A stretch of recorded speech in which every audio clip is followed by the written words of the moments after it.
আপনাদের সাথে যদি আমি জড়িত হতে পারি নিজেকে ধন্য মনে করব। আব্দুল সালাম ভাইকে আমাদের ওখানের একটা বিনিয়োগ শেয়ার মানে ডাবল শেয়ার আমরা তাকে আমাদের পক্ষ থেকে গিফট করছি। আসলে এখানে আসার আগে আমি কনফিউজ ছিলাম, একটা রিসোর্টের প্রোগ্রাম, ওখানে কি কেন যাব বা কি হবে, কিন্তু এখানে ঢুকার পরে আমার মনটা অন্যরকম হয়ে গেল।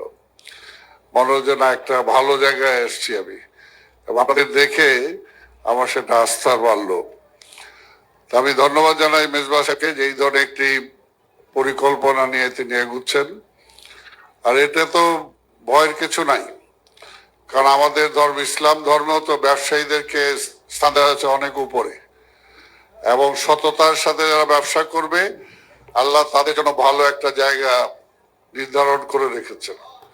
তো কাজেই এটাতে ভয় পাওয়ার কিছু নাই আমি মনে করি।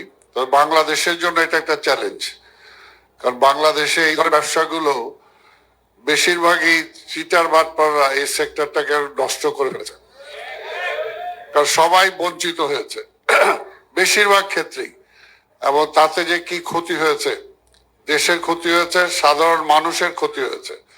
তা আমি আশা করি যে এখানে আমরা যেটা শুনলাম, মেজবা সাহেব একজন ট্যালেন্ট মানুষ, এবং স্বাভাবিকভাবে যাদের ট্যালেন্ট আছে তারাই সবার এই ধরনের যদি পরিকল্পনা গ্রহণ করে, তাদের বুদ্ধি দিয়ে তাদের বিবেক দিয়ে তারা প্রতিষ্ঠানগুলোকে এগিয়ে নিয়ে যাবে, এটি আমরা আশা করি। আর বাংলাদেশের জন্য তো এগুলো খুবই দরকার।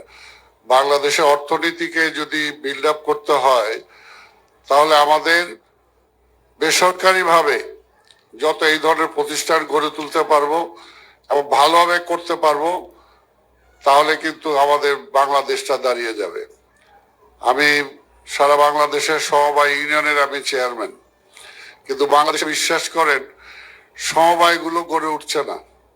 অনেকে চেষ্টা করে, কিছুদিন ধরে একটা সময় প্রতিষ্ঠান করে, 2 দিন পরে নিজেরা আবার গ্রুপিং করে, আর উপর থেকে সরকারি কর্মকর্তারা একটা মামলা দিয়ে প্রতিষ্ঠানটা খারিজ করে দেয়। মাঝখানে যে টাকা পয়সা জমাইলো সেই টাকা পয়সারও হদিস নাই।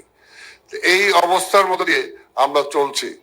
তো সেখানে যদি কিছু দিনবান মানুষ, আপনাদের সৎ মানুষ এগুলোতে এগিয়ে আসেন, তাহলে অবশ্যই এগুলোর চেহারা পাল্টাবে, এবং এটা বাংলাদেশের জন্য খুবই দরকার, ব্যবসার জন্য দরকার। ব্যবসা ছাড়া আপনি সরকারও দেখেন ব্যবসায়ীদেরকে কত ফ্যাসিলিটিস দেয়, কারণ ব্যবসায়ীদের উপর তো অর্থনীতি নির্ভর করে। আর অর্থনীতি যদি সচ্ছল না হয়, অর্থনীতি যদি স্বয়ংসম্পূর্ণ না হয়, তাহলে সেই দেশের মানুষ সচ্ছল হতে পারে না, ভালো হয়ে দাঁড়াতে পারে না। তাই অর্থটা এখানে বিশাল একটা ব্যাপার। তবে সেই অর্থটা কিভাবে আসলো সেটা আমাদেরকে খেয়াল রাখতে হবে। আর বাংলাদেশে একটা খুবই ভালো সম্ভাবনা আছে। আজকে মেজবা সাহেবদের মতো লোক, আপনাদের মতো যারা আছেন, আপনারা যদি এগিয়ে আসেন এবং যার ক্ষেত্রে নিজেরা যদি এই ধরনের অর্থনৈতিক প্রতিষ্ঠান নিজেরা দাঁড় করাতে চেষ্টা করেন, কারণ 100 জন মিলে, 1000 জন মিলে, 1 লাখ মিলে 100 টাকা দিয়ে অনেক কিছু করা যায়। আর যদি এককভাবে হয়তো সেটা সম্ভব না। কাজে সেটা সততার সাথে করতে পারলে এই দেশটাকে আমাদের পাল্টাতে হবে, পাল্টানো ছাড়া কোনো উপায় নাই।